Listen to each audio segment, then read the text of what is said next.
Hey, welcome back. This is video 3 of the Food and Beer Whispers, and of course I have my illustrious craft beer expert guest extraordinaire, Mr. Tom Mulvihill, the Beer Whisperer, and this is the well, technically the third beer that he popped. Okay, and Tom, we were discussing a little bit off the air. Oh, that's an interesting label. We were talking about the importance and the contribution, the tremendous contribution of the craft beer groups on Facebook. Like, for instance, Honest Craft Beer Reviews is a fine group of beer connoisseurs, beer experts with decades of beer know-how behind them under their belt, and it's a huge contribution to the beer industry, this group. And that's a good-looking, man, that is beautiful. I love dark beers. Let me see that label. Kind of a deep ruby or a mahogany? What would you say that was? That's more like a dark chestnut. A reddish, yeah. Look at that. Wow. Not to take this in the wrong direction, but look at the head on that. Wow. Even the head has a chestnutty, a light beige or brownish tint to it, you know. And what is this beer? Let us get a good look at that label.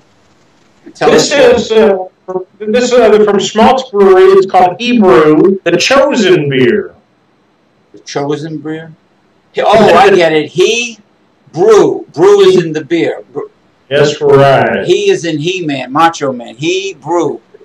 As in Hebrew, a kosher beer. Is it kosher? Yes, I believe it is. Very clever name. It is a 10% double India Pale Ale with rye malt.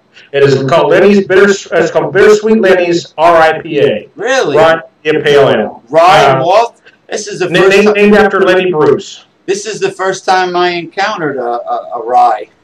Yeah, that's one reason I wanted to bring her out, because I wanted to do a rye double IPA with you. And I had this one in the fridge, so I wanted to talk about this one with you. And this rye is definitely no lie.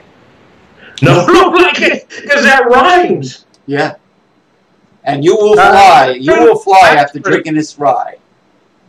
I actually got this glass at the Microfest in St. Louis this year. Oh, really? Lovely glass.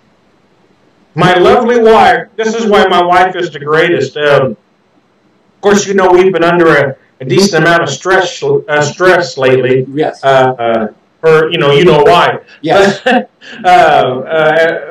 We were up in St. Louis and we had a little bit of a break, so. My wife bought me tickets for my birthday to see or to go to the Microfest in St. Louis, which was fantastic. So that's why my wife is the greatest wife in the world, because she not only lets me drink beer, but it encourages me.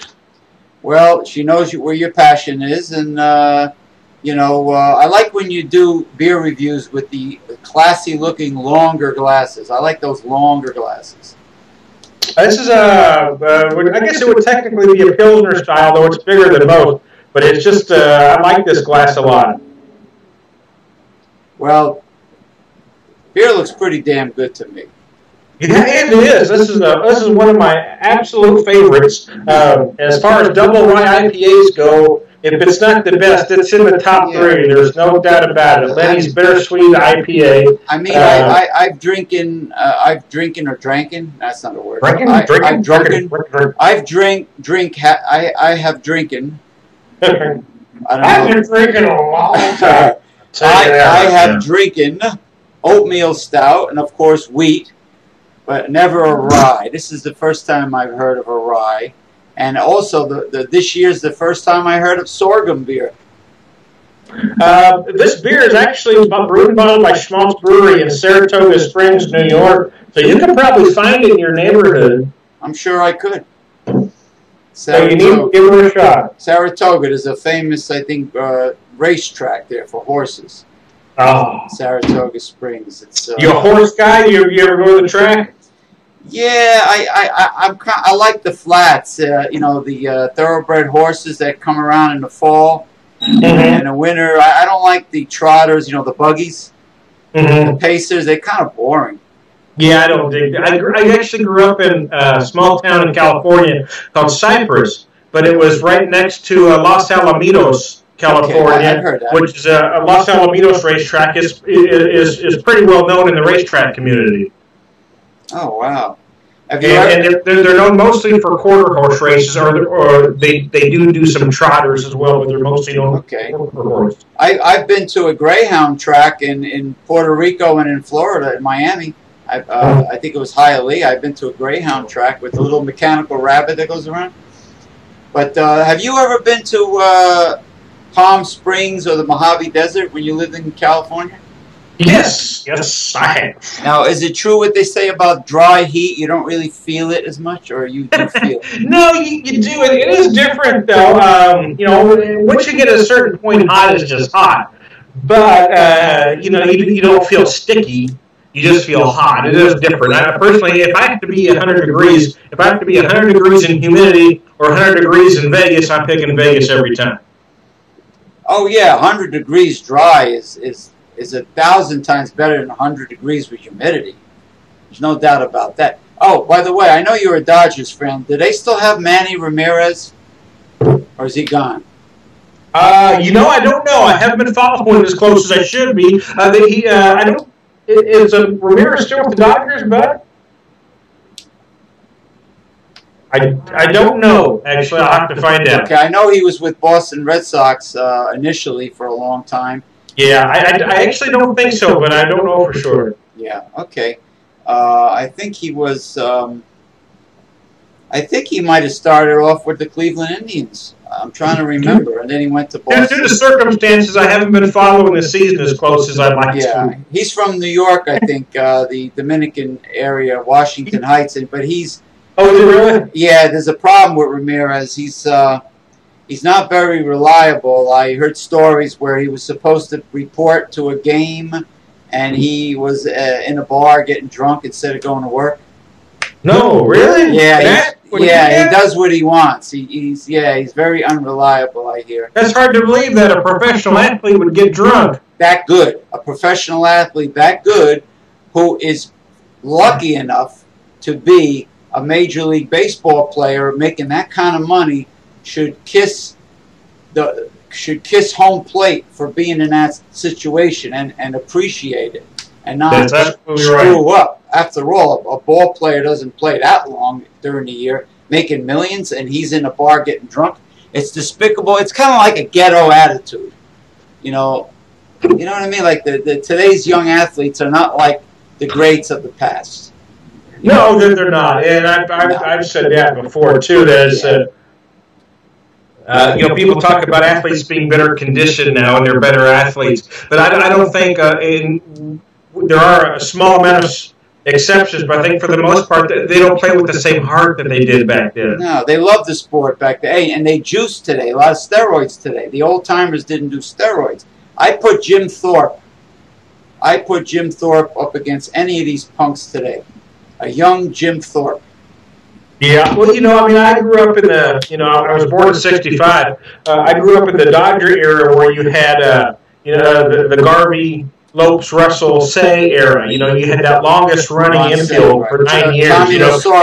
And other than Garvey was probably better than average, but the rest of the guys were basically average ball players. But together, those four guys were an amazing infield. And I think that kind of gets lost. This is supposed to be beer talk, but I think that kind of gets lost in today's sports world. It shouldn't be just about superstars. It's about guys that work well together. The '89 Dodgers is a great example of that. When they were 88 Dodgers, I'm sorry, when they won that World Series with the Kirk Gibson home run. That wasn't the greatest team, but they won because they were the team that played the best together. You had Steve Garvey's the one with the big Popeye forearms. He had very strong looking forearms, and he was an old school player, you know, like Pete Rose was. You know, he was dedicated, or Cal Ripken Jr., a dedicated old time player. And I think the Dodgers had Dusty Baker back then too. Yeah, and Baker was there for a few years. Fernando Valenzuela, I think he was a pitcher for the Dodgers. Fernando came up in the 80s, yeah. And I think Lasorda was the manager, and Mike Scioscia was with the Dodgers. He was a catcher. Mike Scioscia originally? Yeah, okay. Yeah, now I think he's managing the Angels. He is managing the Angels, yes he is. Okay, now let's finish up with the the Hebrew, rye malt. Wow. So I guess malt means just taking a grain and sprouting it and roasting it, right? Well, yeah. When you talk about malt, you're talking about the grain and getting the sugars out of it. Okay. So what you're doing is the various malts impart different things. A rye malt will generally impart a little spiciness. And I'm not talking pepper spicy, but just a little spiciness where most malts will impart sweetness. The rye malt gives you that contrast of just a little spiciness, where this one has a lot of hops in it too. Hops impart bitterness, so you've got that spiciness and bitterness together, and together it just makes a fantastic beer. And I mean, wow, look at that color. Tell me that's just not beautiful. Gorgeous. Beautiful. It's like the color of fine, real wooden furniture. Not that pressed garbage wood that they make furniture out of and try to screw the public. Yeah, beautiful. I even like the label, but I'm a sucker for dark red and black and all those, love those colors. But very good. Excellent. So what's it say? Right, bittersweet. Now, what are the numbers? What is the science of this beer? Did you mention the numbers? It's 10%. Their website does not give me the IBUs, and neither does the bottle. So if one of your viewers happens to know and they want to tell us, that would be great. But their website doesn't give me the IBUs, and neither does their bottle, so I don't know. I'm guessing it's pretty high because it's a pretty big beer. I'd be surprised if it was under 80.